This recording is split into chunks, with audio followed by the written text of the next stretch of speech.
Every so often, our Steve Hartman sets out to prove his theory that everybody has a story. This time around, the random toss of a dart landed him in New Mexico, where he met a woman trying to put the pieces of her life back together with a little help from her friends. All right, good throw. Your next step will be Portales, New Mexico. If you ever find yourself in need of a friend, this town of 12,000 friendly people and just 3 or 4 old grouches is a good place to look. And I say that not because of this sign, but because of this story. Last name is Buchanan. The story began when 55-year-old Marilyn Buchanan came down with pneumonia, and a friend from church named Dia Kelting stepped up to help. She said, "We have a bedroom that you can stay in as long as you need to." Still, she was only going to stay a few days. But to make a long story short, Marilyn made a short stay long. First, I just had a few clothes in the closet, and then I brought pictures of my grandkids. 14 months long, and counting. That just broke. Oh, She is literally the house guest that never leaves. those things happen. We kid about it occasionally, but it's all kidding because we love Marilyn, and she's welcome as long as she wants.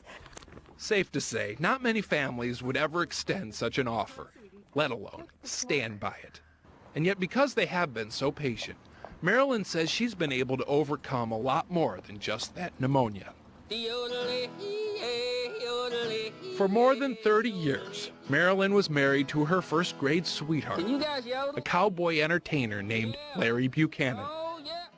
Larry died in 2001 after a 16-year battle with Hodgkin's disease. Marilyn thinks she took it especially hard because her marriage was just so unremarkable. Apparently they fought a lot, for a lot of dumb reasons. And even though cancer normally does a pretty good job of slapping the pettiness out of people, of showing couples what's really important, Marilyn says she never got it. He had come back so often, it never dawned on me. He might not. Grief and guilt can be a torturous pair.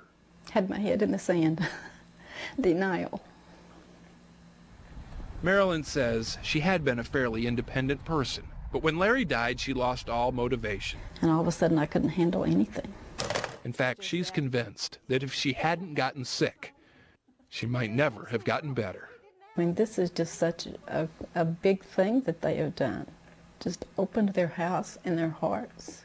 Marilyn says she will never be able to pay it back, Not a lot of people will do that. but hopefully will pay it forward. Maybe I'll get to do a similar favor for someone else. All right, that's Arizona, Safford, Arizona is where you guys are headed next. Until then, Cool. for The Early Show, I'm Steve Hartman in Portales, New Mexico.